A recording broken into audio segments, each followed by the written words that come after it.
Bonne journée à chacun et chacune. Que le Seigneur vous fortifie dans cet après-midi, cette soirée qu'il nous permet de vivre aujourd'hui. Que le Seigneur vous encourage et vous bénisse, vous qui peut-être êtes confrontés à des difficultés, à des moments difficiles. Que le Seigneur vous encourage. Ce matin, ou plutôt cette fin de matinée, j'aimerais vous parler de Apocalypse 13, 12. Il est parlé de bêtes ici. Elle exerçait, donc la deuxième bête, celle qui sort de la mer, elle exerçait toute l'autorité de la première bête en sa présence, et elle obligeait la terre et ses habitants à adorer la première bête, celle dont la blessure mortelle avait été guérie. Cette trinité infernale, le dragon, donc Satan, la bête et le faux prophète, la deuxième bête dans notre texte, recherche et impose l'adoration. Vous avez remarqué cela dans ce texte. Combien c'est leur préoccupation centrale, être adoré.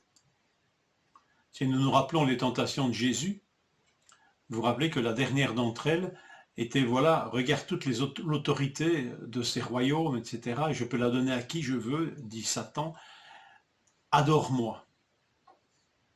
Voilà le fond de sa démarche, être adoré.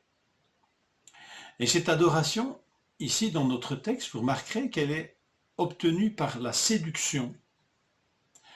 La deuxième bête, le faux prophète, a l'apparence d'un agneau, mais il a le discours d'un dragon. L'apparence qui séduit, mais le fond est diabolique. Nous le voyons sur verset 11. Elle accomplit des signes, des miracles. En fait, tous les outils de la séduction, Jésus nous a prévenus de cela. Qu'une des premières tentations qui viendrait sur l'Église, sur les chrétiens, c'était celle de la séduction. Séduction qui vise à adorer tout autre que Dieu.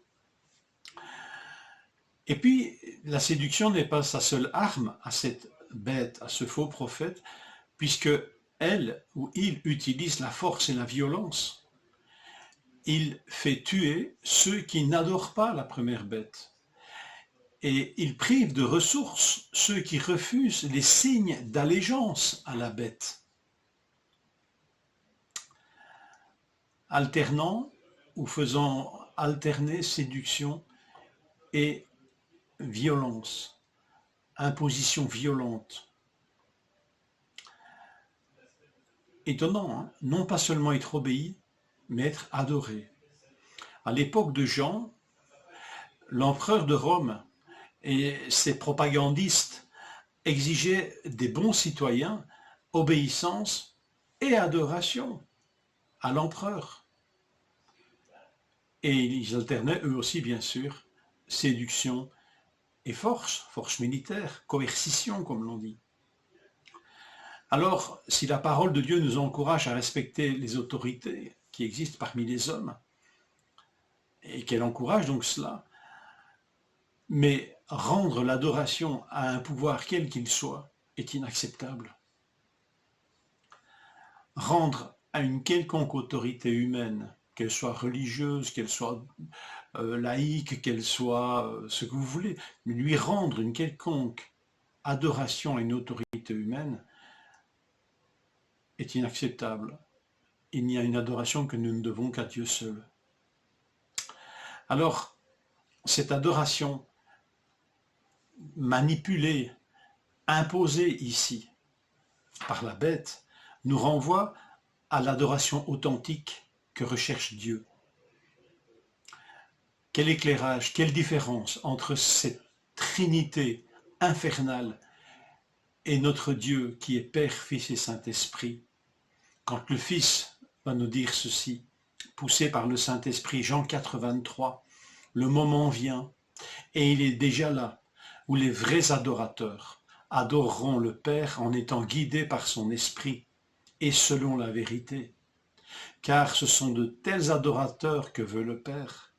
Dieu est esprit, et ceux qui l'adorent doivent l'adorer en étant guidés par son esprit et selon sa vérité.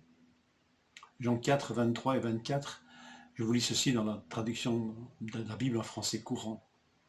Quelle différence extraordinaire entre celui qui légitimement peut recevoir l'adoration et qui ne l'impose pas par la force. Dieu cherche des adorateurs et Dieu veut une adoration non pas manipulée, mais une adoration en vérité. Dieu ne veut pas une adoration imposée, mais une adoration par l'Esprit. Ceci nous rappelle en fait que l'adoration, tout comme d'ailleurs le témoignage, nous avons lu ça dans Apocalypse 11, les deux témoins, et je ne l'ai pas souligné, mais ces deux témoins nous emmènent naturellement vers une prophétie de Zacharie, qui parle de ces deux oliviers, qui parle de ces deux témoins. Et dans ce passage de Zacharie au chapitre 4, verset 6, il nous est rappelé un fondamental de la relation à Dieu. Écoutez bien ceci.